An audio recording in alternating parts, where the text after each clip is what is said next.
Bird ఫ్లూతో chicken దుకాణాలు వెలవెల. Mutton చేపల దుకాణాల ముందు క్యూ కడుతున్న జనాలు.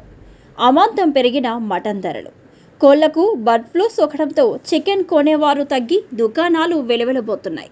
సాధారణంగా ఆదివారం వచ్చిందంటే రద్దీగా ఉండే చికెన్ దుకాణాలు వినియోగదారులు లేక ఖాళీగా దర్శనమిస్తున్నాయి.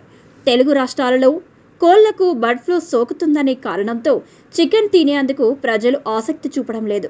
దీంతో చికెన్ దుకాణాలకు గిరాకీ తగ్గడంతో మటన్ చేపల దుకాణాలకు గిరాకీ పెరిగింది. ఆదివారం రోజు హైదరాబాద్లోని ఏ చికెన్ దుకాణం చూసినా వినియోగదారులు లేకుండా ఖాళీగా కనిపిస్తుంది.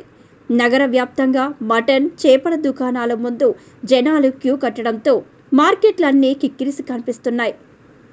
బర్డ్ ఫ్లూ కారణంగా చికెన్ తినాలంటే జనాలు భయపడుతున్నారు. దీని కారణంగా మటన్ దుకాణాలు జనాలతో కిక్కిరిసిపోతున్నాయి. ఫలితంగా మటన్ ధర అమాంతం పెరిగింది. నగరంలో సాధారణ రోజులలో కిలో మటన్ ధర 800 ఉండగా బర్డ్ ఫ్లూ ఎఫెక్ట్తో జనాలు మటన్ వైపు మళ్లడంతో మాంసం అమ్మకందారులు ధరలు పెంచి క్యాష్ చేసుకుంటున్నారు. కిలో మటన్ ధర 1000 రూపాయలకు పైగా అమ్ముతున్నారు. చికెన్ ధరలు తగ్గించిన కొనేవాళ్లు లేక దుకాణాలు వెలవెలబోతున్నాయి.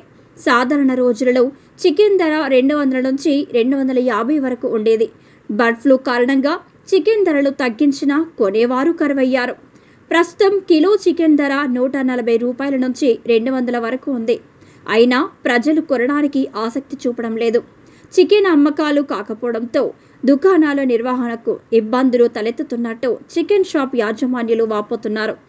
పౌల్ట్రీ ఫార్మ్ నిర్వాహకులు ఉచిత చికెన్ ఎగ్ మేళాలో జనాలు ఎగబడి భోజనాలకు వస్తున్నారు. కానీ డబ్బులు పెట్టి కొనుక్కోవడానికి మాత్రం ఆసక్తి చూపడం లేదు అని సోషల్ మీడియాలో వార్తలు వైరల్ అవుతున్నాయి.